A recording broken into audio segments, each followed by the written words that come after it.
Back in the early months of 2014, a group of about 30 corporate lawyers, coal lobbyists, and Republican political strategists began meeting regularly in the headquarters of the U.S. Chamber of Commerce, devising a plan so that when Obama, as he had promised in his inauguration speech in, I think, his second term, or no, his 2013 State of the Union address, that he was going to do something to combat climate change, these killers met to figure out a way to fight him through the courts, okay?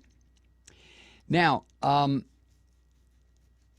Obama had not even put forth a draft proposal of his plans, according to the New York Times, when this group started its work. But Obama had made plain in several speeches that he intended to act forcefully on climate change and that he would use the muscle of the executive branch of government to do so. Whoa. See, when you hear the right-wingers talk about how Obama has corrupted the executive branch, this is all they're talking about. This is all they're talking about. They're not talking about using the executive branch to assassinate people or blow people up or hit them with drone strikes or collateral damage as they wipe people out around the planet. No. Republicans love that. They love it because to them the only good Muslim is a dead Muslim. And in their addle little brains, that would include you know who. So anyway,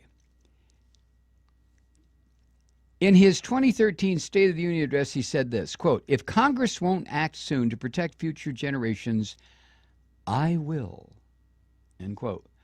Oh, the colored guy in the White House is taking on the white power establishment. Oh, really? You will. Is that what you said, Mr. President? And don't kid yourself, truth seeker, if you're sitting there listening to this program tonight, that race is not one of the big motivating factors where it concerns Republicans' absolute refusal to acknowledge anything that this president does and will fight him on everything. Now, you don't have to agree with Obama to realize that. You don't have to agree with Barack Obama on any of his policy decisions. But if you don't acknowledge the racist aspect of this attack on everything he does, then you, my friend, are a fool. You really are. You're a fool. It's there. It happens every single day. This racist attitude towards Obama. Okay, but I digress. Now, the lawyers and the lobbyists had decided they wanted to fire back hard and fast when and if Obama did announce a strategy, as he did on Monday. Rah! We're going to fire back. God damn it, we're not going to let the human species continue. Are you kidding me? And as far as glaciers melting, oh, who cares? Doesn't happen in my country club. I don't care. It doesn't happen on my island in the South Pacific. I don't care. Phew. Now, in devising the strategy, this group worked very closely with Senator Mitch McConnell.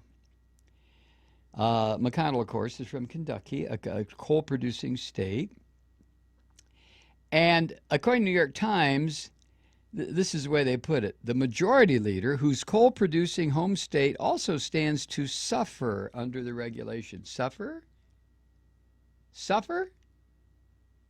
Interesting little choice of words there. I wonder if the New York Times ombudswoman, or man, I guess it's a man this time, I wonder if he or she, hell, I don't know. This is a news report. Where does the word suffer factor into a news report? That's what the New York Times says. Suffer.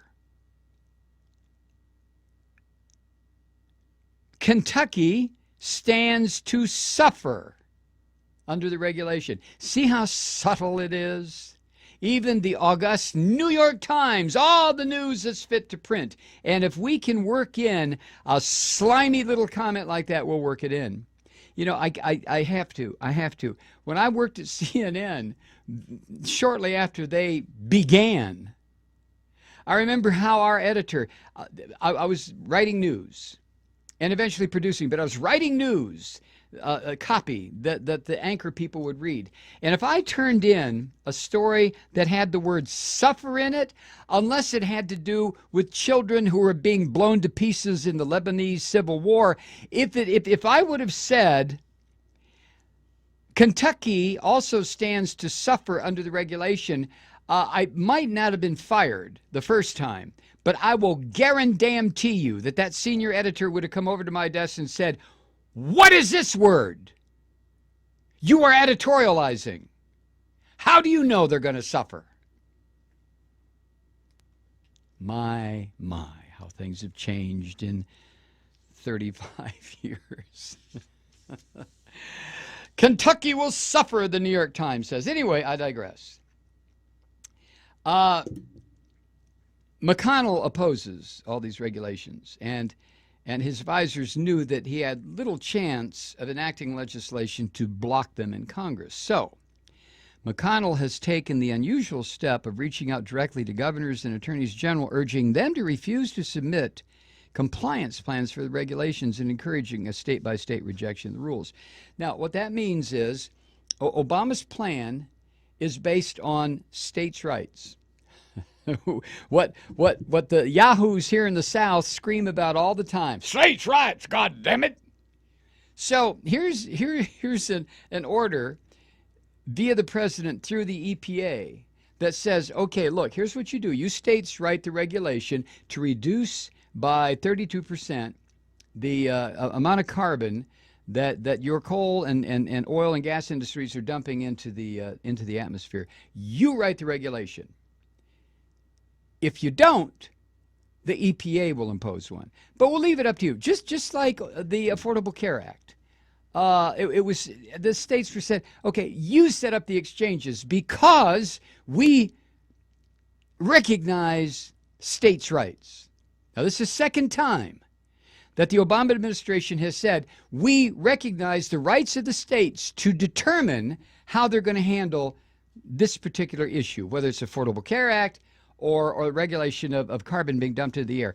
And in both instances, I mean, it's madness. In both instances, these right-wing governors have said, we don't want no states' rights. Really? So McConnell is urging, in much the same way that the pro-slavery members of Congress, of the Senate, back in the 1840s and 1850s, they advocated also that any attempt to free the slaves should be met with absolute resistance, state by state. And of course, South Carolina was the first one to take that seriously and start a war that cost the lives of 800,000 Americans. But I digress. Now, Morrissey, that guy who's the Attorney General of West Virginia, and by the way, West Virginia also has the nation's highest unemployment rate. Now, that doesn't really have anything to do with coal. It has, well, it may have a little bit to do with coal, but what it has to do with is the fact that West Virginia became an extraction state. I mean, the only thing that West Virginia contributes, just like the only thing Georgia contributes is peanuts and some cars made by Korean manufacturers who set up shop here. West Virginia contributes coal. What else do they contribute? Must be something. I'll ask Bob Kincaid. He lives there. But I can't think of anything. Coal. So the reason there's high unemployment is because the coal mines have been slowly going out of business.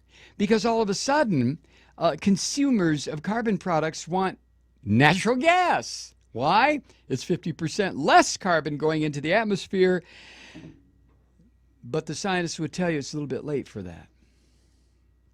So while West Virginia does have the nation's highest unemployment rate, part of that is the result of the inability of the leaders of the state of West Virginia to come up with anything for its residents other than, let's rip off the top of another goddamn mountain and dig in there. Yeah, let's do that.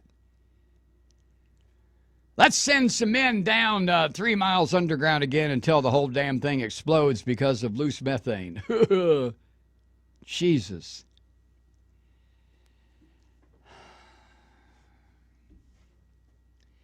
Some key strategists who joined the original group of planners were Governor Greg Abbott of Texas, the former attorney general there. The current attorney general, of course, has been indicted on 3 counts of 3 felony counts. But Greg Abbott used to be the attorney general. That's where they come from.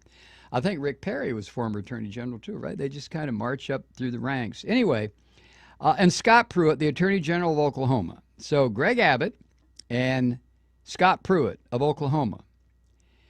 Now, both had experience suing the Obama administration over major Clean Air Act regulations. Not the clean thing here, the second one. What's it called? What's this new one called, Kathy? Damn it, I can't think of it. Clean Life Act. I don't know what it's called. It doesn't matter. It doesn't matter what it's called. So, an important ally in all this effort was the American Legislative Exchange Council, or ALEC. Guess who funds ALEC? That's right, the Koch brothers.